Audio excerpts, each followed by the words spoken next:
Hello and welcome to this short video where I'll be doing a demo of DMARC, its reporting, and some of its features that we provide.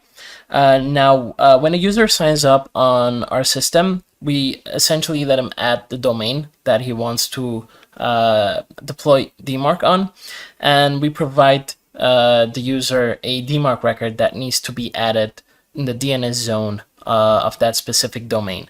That is a TXT record, and once it's added, within a day or two, we're going to start collecting these DMARC aggregate reports. And those reports will be parsed into 4 different sections in here, which we'll be going over and essentially give you an overview of what sources are being used to outsend emails from your organization's domain. Okay, so 4 different sections, essentially. First one being the DMARC compliance section, where we can find all the legitimate sources. These have been verified by your organization that they are legitimate and configured already to be compliant with DMARC. Now, we only need either SPF or DKIM for a source to become DMARC compliant, but it is the best practice and the best approach to configure both SPF and DKIM if we have the ability to do it. In this specific example, that we can see that we have a source in here, which is the Amazon SES source. It's only configured to be compliant with DMARC with only DKIM passing, but these other sources are passing fully, as in SPF and DKIM as well.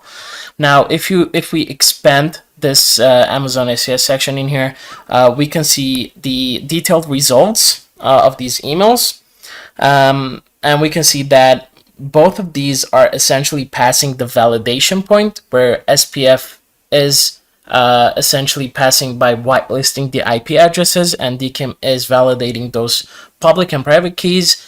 But we also need them to align, as in we need your own domain to sign these outgoing emails. And that's the case here for DKIM, and we can see that in here where it is exactly matching the domain, the outsending domain. And but for SPF, we can see that it's Amazon SES, so it's unaligned.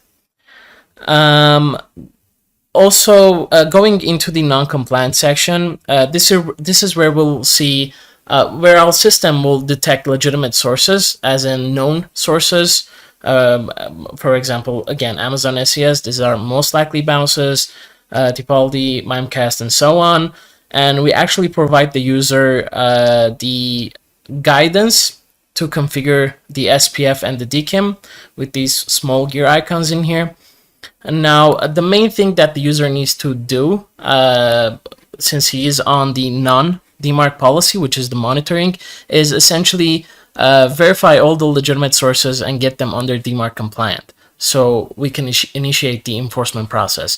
Now, once we have done that, as in configure SPF, DKIM for these sources, for all the legitimate ones, we can see them under DMARC compliant. And once we verify that nothing legitimate is remaining in here other than some bounces and sort of stuff, we essentially start with what's called the enforcement process.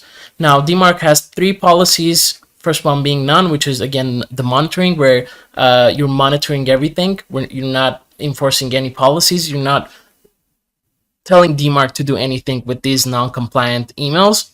But once we start with the enforcement, we have the quarantine policy, where quarantine essentially sends those non-compliant and threat emails into the spam box of the users. And the last policy that we have is reject, where DMARC essentially rejects the non-compliant emails. So again, getting everything from under non-compliant that is legitimate under DMARC compliant is the first goal, so we can start with the enforcement process and get all these non-compliant emails, and again, phishing attacks, which we can find under the threat and unknown section, to be rejected, and essentially lock down the domain from phishing attacks and abuses. Now, the last tab that we have here will be the forwarded tab, which essentially DMARC detects when an email is auto-forwarded, as in those emails were sent originally to a recipient, and that recipient forwarded it to another email address. DMARC detects that, and in the case of legitimate emails, it will downgrade the policy 1 stage, as in if you were on quarantine, it will downgrade it to none. as in the email will reach the inbox. We also have what's called the failure reports or forensic reports. They are not that common. Most ISPs don't support it. Major ISPs, Google, Yahoo, and so on, they don't support it. So only a couple of them will show up. There are rare cases, but it essentially gives you the ability to see some more private data in here. For example, the sender IP and the subject of the email. Moving on to the easySPF feature that we provide. easySPF is essentially a tool that will reduce the DNS lookup limit that your SPF record has. So SPF record has a limitation of 10 DNS lookup, and once that's exceeded, we're gonna start seeing failures causing because of that. And easySPF takes care of that. It essentially flattens those IP addresses. It includes into IP addresses and rotates them in the back end every 15-20 minutes, so you won't end up with dead IP addresses as well. And essentially gives you the ability to add as much as includes as you like. Hosted DMARC is a kind of a new feature that we released. It essentially, well, the DMARC record is just a TXT record in the DNS zone, and when you're in the configuration and the enforcement process, you're gonna have to edit that record a lot. So hosted DMARC is essentially it makes that whole process easier for you. You only need to add a single CNAME record, and essentially it gives you a UI here that you can manage the record in here, where it's advancing the policy, adding some new reporting addresses, changing the percentage of the policy, which is an option as well, and so on. Hosted BIMI. Essentially, hosted BIMI is it lets you upload the logo and the certificate to our servers and manages everything from this product. Kind of like hosted DMARC, gives you a GUI to manage everything.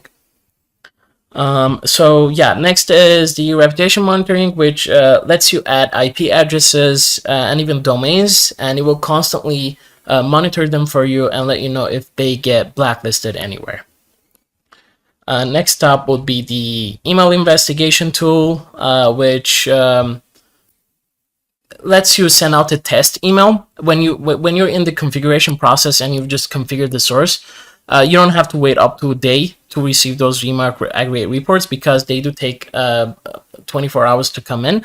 So you can send a test email to the email investigation tool here, and it will show up the result like this and let you know if it got configured correctly or not, and even redirect it to the official guides to configure them.